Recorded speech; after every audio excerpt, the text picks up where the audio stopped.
మనం చూసాం పత్రికల్లో ప్రముఖంగా ఒక వార్త ప్రచురించబడ్డది. Chief justice of India Chandrachud గారు అసహనంతో వ్యాఖ్యానించిన పత్రికలు రాశాయి. కానీ వారి ఆవేదనను, వారి బాధను వారు వ్యక్తపరిచారు. ఒక న్యాయవాది తన కేసు వాదించాలే, నాకు టైం ఇవ్వాలని చెప్పి వారు అడగడము, నీకు ఇక్కడ ఉంటే కూర్చుంటే తెలుస్తుంది ఈ బాధ, మా పైన ఒత్తిడి, పని ఒత్తిడి అని చెప్పి చీఫ్ జస్టిస్ ఆఫ్ ఇండియా వారు వ్యాఖ్యానించడం జరిగింది. సరే, నేను ఆ ఇద్దరి వ్యాఖ్యానాల కంటే జ్యుడిషియల్ సిస్టమ్ గురించి ఒకసారి మాట్లాడాలనుకొని మా లీగల్ సెల్ మిత్రులందరం కూడా ఉదయం పూట మేము అనుకున్నాం.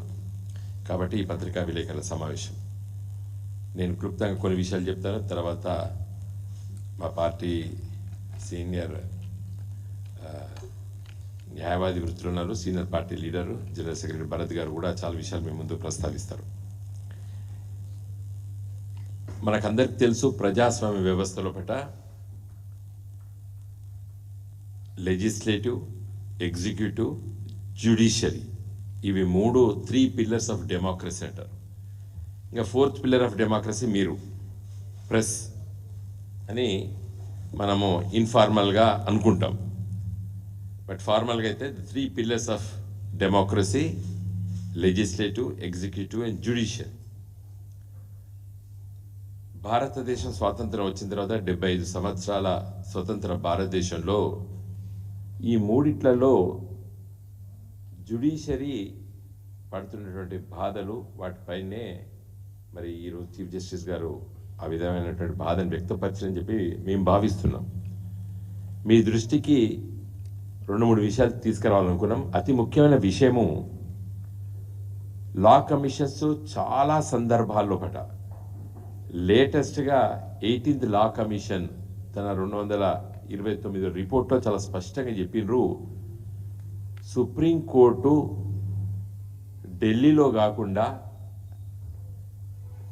సౌత్, ఈస్ట్, వెస్ట్, నార్త్లో ఉండాలి, రీజనల్ బెంచెస్ ఏర్పాటు చేద్దాము అనేది చాలా రోజుల నుంచి లా కమిషన్ చాలా రిపోర్టుల్లో చెప్పడం జరిగింది.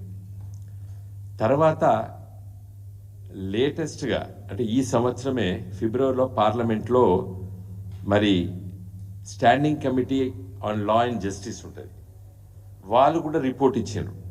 ఇది సుప్రీంకోర్టుని ఢిల్లీలో ఒకటి, కలకత్తాలో ఒకటి, ముంబైలో ఒకటి, సౌత్లో చెన్నై కానీ హైదరాబాద్ కానీ అని చెప్పి parliamentary standing committee on law and justice report ఇచ్చింది.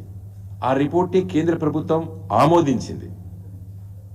మొన్న ఫిబ్రవరి మాసం అంటే పార్లమెంటు చివరి సమావేశాల్లో పార్లమెంట్లో మరి న్యాయశాఖ మంత్రి గారు మరి అది ప్రవేశపెడుతూ ఈ అభిప్రాయం ప్రభుత్వం కూడా ఉంది, కానీ సుప్రీంకోర్టు పలు సందర్భాల్లో పట మరి వ్యతిరేకిస్తున్నది.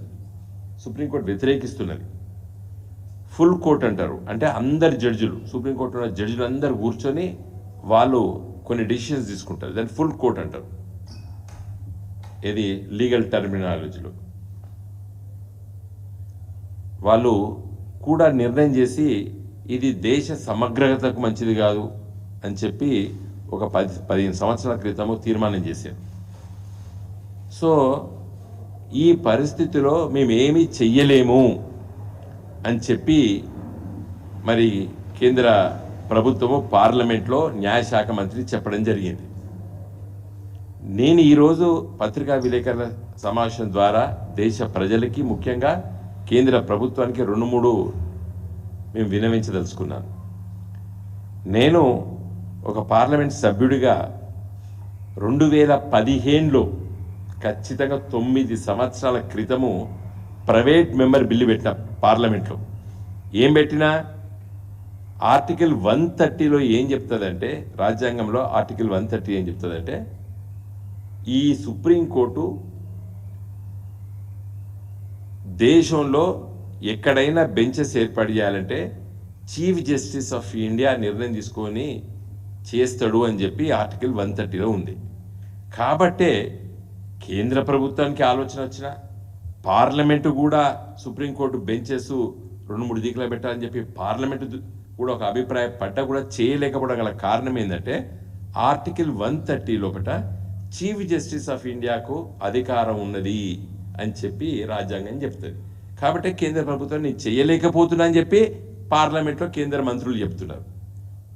నేను 2017లో రాజ్యాంగ సవరణ బిల్లు ప్రవేశపెట్టిన పార్లమెంట్లో పెట్టి ఆ చీఫ్ జస్టిస్ ఆఫ్ ఇండియా పదాన్ని తీసేసి రాష్ట్రపతి అని పెట్టండి. పెడితే కేంద్ర ప్రభుత్వం నిర్ణయం తీసుకుంటే రాష్ట్రపతి చేయగలుగుతాడు. మరి ఇప్పుడు చీఫ్ జస్టిస్ ఆఫ్ ఇండియాకి ఎందుకు చేయబుద్ధి అవుతుందో, జడ్జిలకు ఎందుకు చేయబుద్ధి అవుతుందో, మా న్యాయవాది మిత్రులు, ఢిల్లీలో ఉండే న్యాయవాది మిత్రులు, సుప్రీంకోర్టు ఉంటోళ్ళు వాళ్ళు వ్యతిరేకిస్తున్నారు. ఎందుకంటే నేను సీనియర్ అడ్వకేట్ పేర్లు తీసుకోవడం భావ్యం కాదు కాబట్టి చెప్తున్నాను. మీరు యూట్యూబ్లో పోయి కొట్టి చూస్తే వాళ్ళ పేర్లన్నీ వస్తాయి. వాళ్ళంతా సీరియస్గా అపోజ్ చేశారు. ఏది ఢిల్లీలో ఉండదు, దీనికి దేశ సమగ్రతకు ముప్పు అని చెప్తారండి. నేను మీకు అందరికి నేను పంపిస్తాను, నా బిల్లు ఇప్పుడే పంపిస్తాను, మీకు సాఫ్ట్ కాపీ పంపిస్తాను. దానికి చాలా స్పష్టంగా చెప్పిన, బికాజ్ పార్లమెంట్ సభ్యుడిగా మాకు ఆ పవర్ ఉంటుంది. ఆ రోజున నేను చాలా స్పష్టంగా ఎందుకోసము నేను ఈ బిల్లు చీఫ్ జస్టిస్ ఆఫ్ ఇండియాని మరి ఆ ఆర్టికల్ నుంచి తొలగించి ప్రెసిడెంట్ అని పెట్టండి, పెడితేనే ఇది అవుతుంది. అయితే ఈ సుప్రీంకోర్టు బెంచెస్ సౌత్లో ఒకటి, ఈస్ట్లో ఒకటి, వెస్ట్లో ఒకటి పెట్టేటువంటి పరిస్థితి లేదని చెప్పినాను.